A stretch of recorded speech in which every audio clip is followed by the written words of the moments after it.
Let me warn you before we start. Once you understand this, you might feel angry, confused, or suddenly very aware that you are Bob the Stickman. And Bob always pays full tax. No discount, no coupon, no loophole.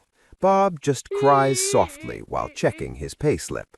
Most people think billionaires are rich because they earn more money. That's adorable. Billionaires are rich because they don't let money touch them personally. The moment money becomes personal income, the tax system attacks it like a hungry lion. Billionaires know this, so they keep money inside cages called companies, assets, trusts, and foundations. Let's meet Bob. Bob earns $60,000 a year. Bob gets taxed maybe 25 to 30%.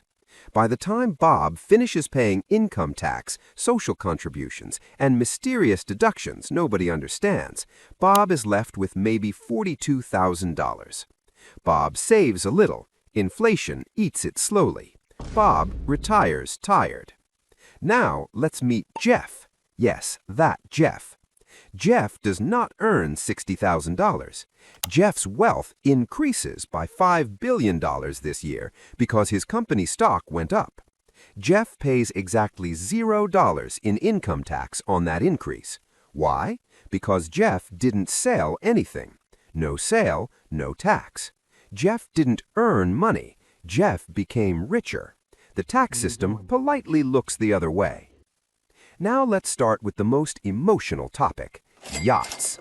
The floating symbols of this system hates you. Bob sees a yacht and thinks that's luxury. Jeff sees a yacht and thinks, ah yes, an expense generator. Jeff does not buy a yacht as Jeff the person. Jeff buys the yacht through Jeff Mega Global Ocean Solutions Holdings Limited. On paper, the yacht is a business asset. It's used for investor meetings, brand events, client entertainment, and corporate retreats where billionaires pretend to brainstorm while drinking expensive juice. Now let's use numbers. Jeff's company makes $1 billion in profit this year. Without the yacht, maybe Jeff pays 25% corporate tax. That's $250 million gone. But the yacht costs money, a lot of money. Let's say the yacht costs $80 million per year to operate.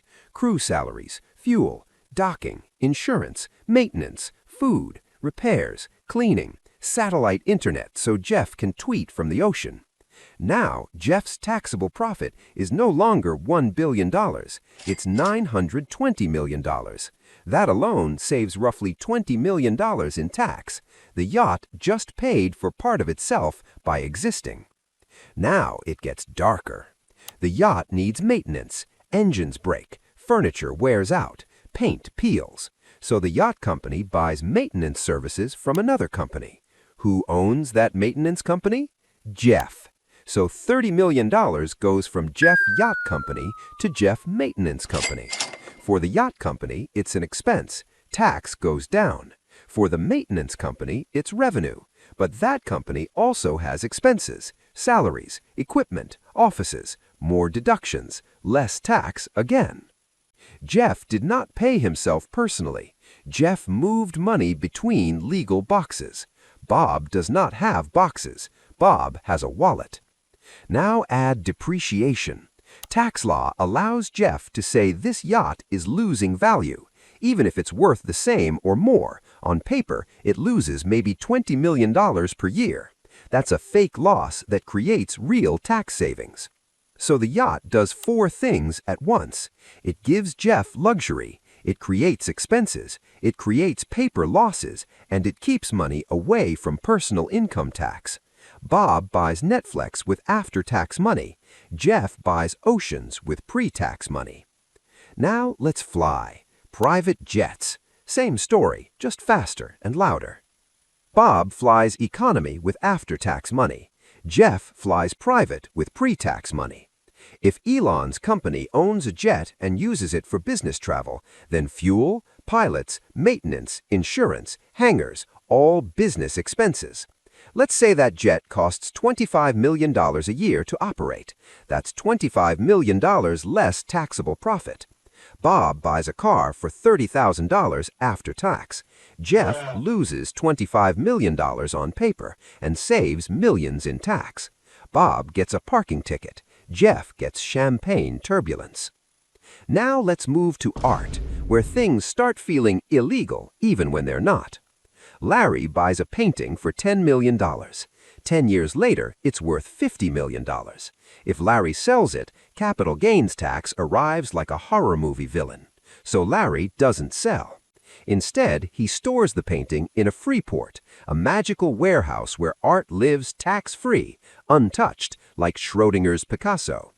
The painting can be traded, borrowed against, or just admired by rich people with gloves. Larry needs money to live, so he takes a loan using the painting as collateral. He borrows $20 million.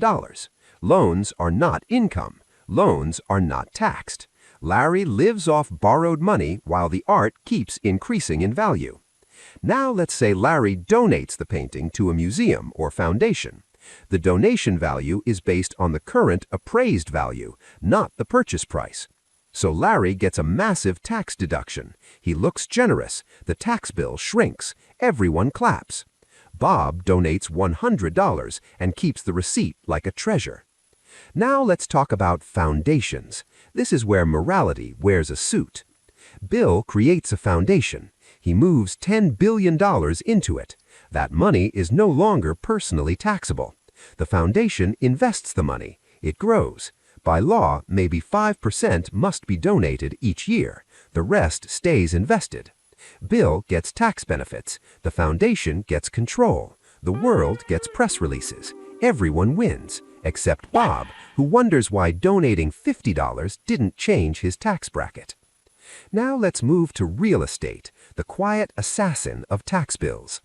Warren buys an apartment building for $100 million. The building generates $8 million a year in rent. Sounds taxable, right? Wrong. Tax law allows depreciation. The building is wearing out, so Warren deducts maybe $4 million a year as a loss. On paper, Warren only made $4 million. In reality, $8 million entered his account. Cash flows in, taxes stay low. Now let's talk about the most powerful move of all, borrowing instead of selling. Jeff owns $10 billion in stock. If he sells, capital gains tax shows up, so Jeff doesn't sell. He borrows $500 million using the stock as collateral. The interest rate is low because banks love billionaires. That $500 million is not income, no tax. Jeff lives off it. The stock continues growing. Jeff borrows again later. This is how billionaires spend money without earning money. This strategy is called buy, borrow, die. Buy assets, borrow against them, and when you die, many tax systems reset the cost basis. Heirs inherit assets with minimal tax history. The cycle restarts. Bob and Jeff are not playing the same game. Bob is taxed at the source. Jeff is taxed at the exit. And Jeff never exits. The tax system rewards ownership, investment, and leverage. It punishes wages. This is not conspiracy. This is policy. So, when you see a yacht, don't think luxury. Think spreadsheet. When you see art, don't think culture. Think collateral. When you see foundations, don't think charity. Think structure. And here's the most uncomfortable truth. This knowledge is not illegal. It's not secret. It's just boring, complex, and never taught to Bob. You don't need a yacht, you don't need a jet, but you do need to understand one thing. The moment you move from earner to owner, the system treats you differently.